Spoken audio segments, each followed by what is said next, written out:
Today, I'll talk about some of the benefits of slowing down your eating. So in general, we tend to eat very fast, a lot faster than we realize. A good number to shoot for an average size meal would be around 20 or so minutes. But what I found is that most people, when they start timing themselves, they're closer to 5 to 10 minutes and sometimes even less than that. Like, we really tend to inhale our food and we don't even realize it.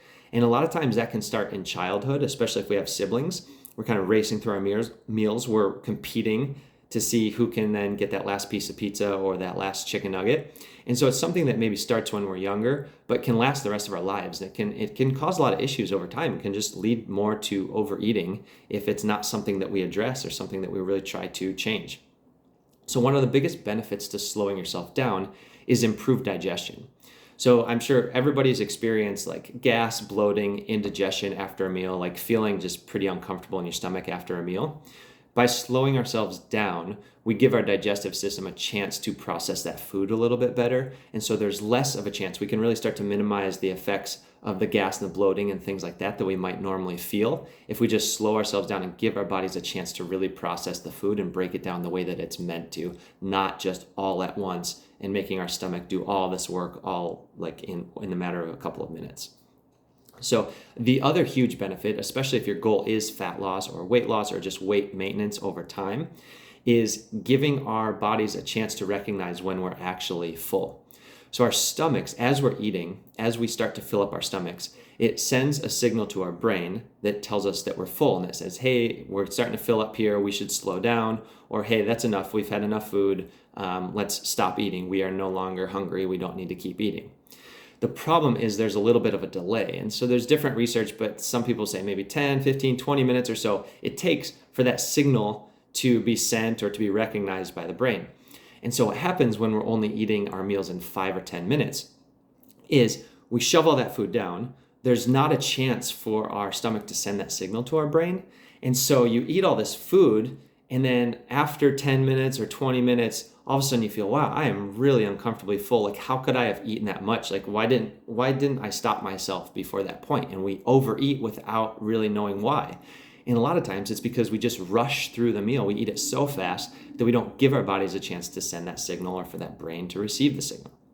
So some strategies to help slow yourself down: try to eliminate distractions. So we've probably all done it where you sit down, you watch TV, and you go through a whole bag of chips or a whole package of cookies, and here you are 1,000 calories in and you don't even realize it and you don't even feel that full.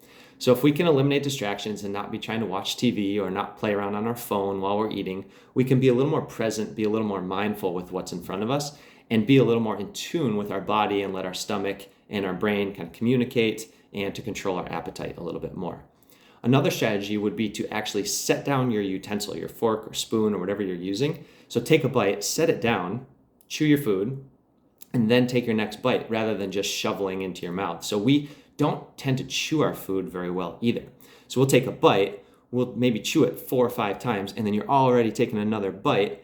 And then the stuff, by the time it gets down to your stomach, it's still like whole chunks of food. It should be more liquefied. We want to try to liquefy the food with that's why we have our mouths and our teeth and our jaws and all that, is to break the food down.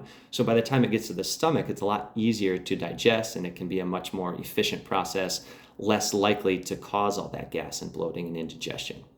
So another way that you can help improve your slow eating habit would be to time yourself. Actually start a timer when you start your meal, and then turn it off when you're done. See where you're at. We need to get a starting point. If it's 10 minutes, then maybe we need to start trying to push up to 11 or 12. If you're at 5 minutes, just try to get to 6 or 7 and slowly add some time until you get up to around that 20-minute mark, or you can go way past that. That's not a limit. But if we don't have a starting point, we don't really know where we're coming from or what we need to do. So time your meals, start from there, maybe try to add 1 or 2 minutes for the next week. And if that goes pretty well, add another 1 or 2 minutes for the following week and keep trying to push that up a little bit. So in conclusion, if you want to try to have better digestion, help decrease the likelihood of being really uncomfortably full after a meal or that gas and bloating, try to slow down your meals, use some of these strategies, time yourself, set down your utensil, chew your food, and you should notice an improvement over time. And in general, probably eat fewer calories over time because you have better communication between your stomach and your brain. So hopefully this was helpful. Let me know if you have any questions. Thanks for listening.